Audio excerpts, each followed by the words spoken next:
안녕하세요. 백발마녀 조변입니다. 여러분들은 결혼 왜 하세요? 결혼하는 이유가 뭐예요?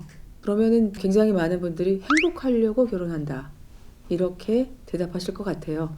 그러면 결혼을 행복하게 하려면 뭐가 필요한가요?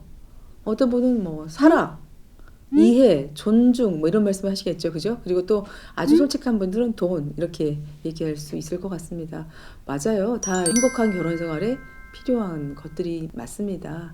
근데 결혼 생활이 불행해서 저한테 찾아오시는 분들하고 굉장히 오랜 기간 얘기를 해보니까 이 결혼 생활이라는 게 굉장히 복잡하고요. 한두 가지 가지고는 해결이 되지 않는다라고 하는 거를 제가 알게 됐어요. 그래서 이분들하고 얘기하면서 저도 이제 계속 생각을 했거든요. 도대체 행복한 결혼 생활을 하려면 뭘 어떻게 해야 되는 거야? 뭐가 필요한 거야? 자, 그런 생각을 제가 계속 했는데 하다 보니 저도 좀 이제 정리가 되는 것 같아요. 그래서 오늘은 제가 그 정리한 바 행복한 결혼 생활의 요소가 뭐냐, 필요한 게 뭐냐라고 하는 것들을 정리한 제 생각을 말씀드리려고 그래요. 사람이 행복하려면, 결혼이 행복하려면 사람의 욕구가 잘 충족이 되어야 한다. 라는 거거든요. 근데 제가 욕구라고 하니까 그러면 무슨 육체적인 욕망 뭐 이런 것만 생각하시는데 인간의 욕구는 그보다 훨씬 다양하죠. 근데 크게 제가 보니까는 두 가지로 나눌 수 있는 것 같습니다. 첫 번째는 육체적인 욕구, 즉 몸에서 필요한 거. 그다음에 두 번째는 정신적인 욕구, 마음에서 필요한 거. 몸과 마음이 원하는 바가 잘 충족이 되면 결혼 생활이 행복하고, 이게 잘 안 되면 삐걱삐걱 하면서 이혼을 해야 되나 말아야 되나, 자, 이렇게 고민을 하게 되는 거죠. 자, 그러면은 몸의 욕구가 있고 마음의 욕구가 있는데 그럼 이게 뭐냐는 거죠.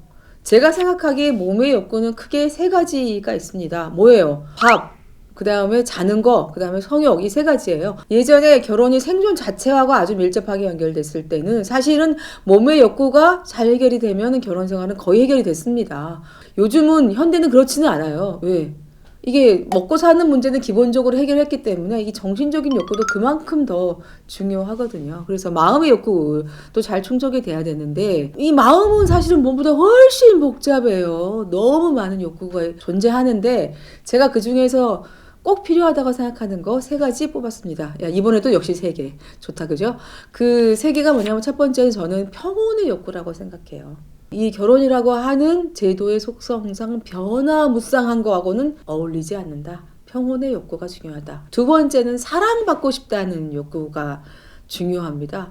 나의 배우자한테 내가 이성으로서 매력이 있다고 생각되는지, 나의 배우자를 이성으로서 좋아하는 건지, 자, 이게 저는 중요하다고 생각해요. 그 다음에 세 번째는 존중인데요. 그럼 존중이라고 하는 게 뭐냐? 애매하다.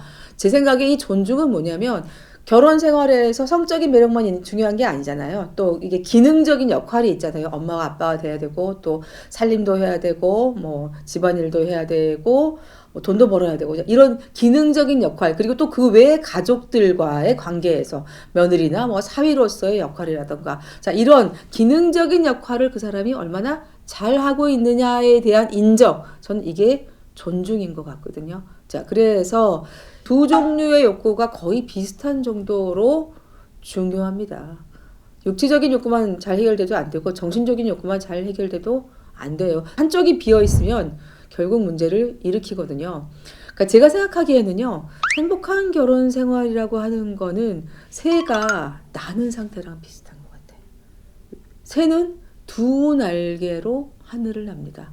자, 그러면 결혼 생활의 두 날개가 뭐죠? 몸의 욕구하고 마음의 욕구예요. 이 두 날개가 잘 갖춰져 있어야 그 새가 하늘을 날 수가 있는 거거든요. 그래서 한쪽 날개만 있다라고 한다면 그 새가 어떻게 되죠? 죽지는 않아요. 죽지 않고 살긴 하지만 하늘을 날 수는 없는 거죠. 자, 우리 결혼 생활 똑같아요. 한쪽만 충족된다라고 한다면 그게 유지는 될지는 모르겠지만 행복하지는 않은 거거든요. 자, 그런데요, 배우자를 선택할 때 두 종류의 욕구를 다 잘 고려하기가 쉽지가 않더라고요. 결국 자기가 결핍되어 있는 것들을 먼저 선택하게 되거든요. 집이 가난해서 성장 과정에서 너무 고생을 많이 했다 이렇게 되면 경제력, 돈, 직업 이런 것들을 중요하게 보게 되고요. 아, 우리 집이 경제적으로는 어렵지 않았는데 부모님이 너무 싸워가지고 내가 너무 힘들었어 라고 한다면 나한테 사랑을 주고 인정해 줄 사람 이런 것을 먼저 찾게 되거든요. 그래서 나한테 없는 것을 결혼을 통해서 얻으면 행복할 거야 라고 생각하는데, 행복한 결혼 생활은 두 날개로 나는 새와 같기 때문에 한쪽 날개가 없으면 다른 쪽 날개로는 행복할 수는 없더라. 그래서요, 부자와 결혼하면 행복할 줄 아는데 아닌 거예요. 그리고 나를 평온하게 해주는 남자와 결혼하면 행복할 줄 아는데 웬걸 이 남자가 돈을 안 버네. 자, 그래서 혼자서 돈 벌어서 가족을 부양하기 너무 힘들대. 이렇게 한 20년 하시면요, 저한테 오시는 분들 헛개비처럼 속이 텅 빈 상태에서 옵니다. 너무 힘들고 남편이 너무너무 밉다고 그러거든요. 자, 그럼 이 두 가지가 되는 완벽한 상태를 찾아야 되겠는데 그건 정말 굉장히 어렵습니다. 인간은 완벽하지 않은 존재잖아요. 그러니까 분명히 부족한 쪽이 있을 거예요. 근데 제가 말씀드리고 싶은 건 이겁니다. 그 부족한 쪽이 100점은 아니더라도 50점은 되는 상대를 찾도록 하세요, 여러분. 내가 지금 당장 급한 거, 당장 내가 원하는 거, 이것만 채워주면 행복할 거라고 생각하지 마시라는 거예요. 다른 쪽도 존재하고 다른 쪽이 적어도 반은 되어야 한다. 그리고 반은 내가 채우면 되겠죠. 그죠? 자, 지금 결혼 상대를 찾거나 아니면은 결혼을 준비 중이시거나 하는 분들, 그리고 내가 지금 결혼해서 살고 있는데 뭔가 문제가 있는 것 같아. 내가 뭔가 행복하지 않아 하는 분들 분명히 계실 거예요.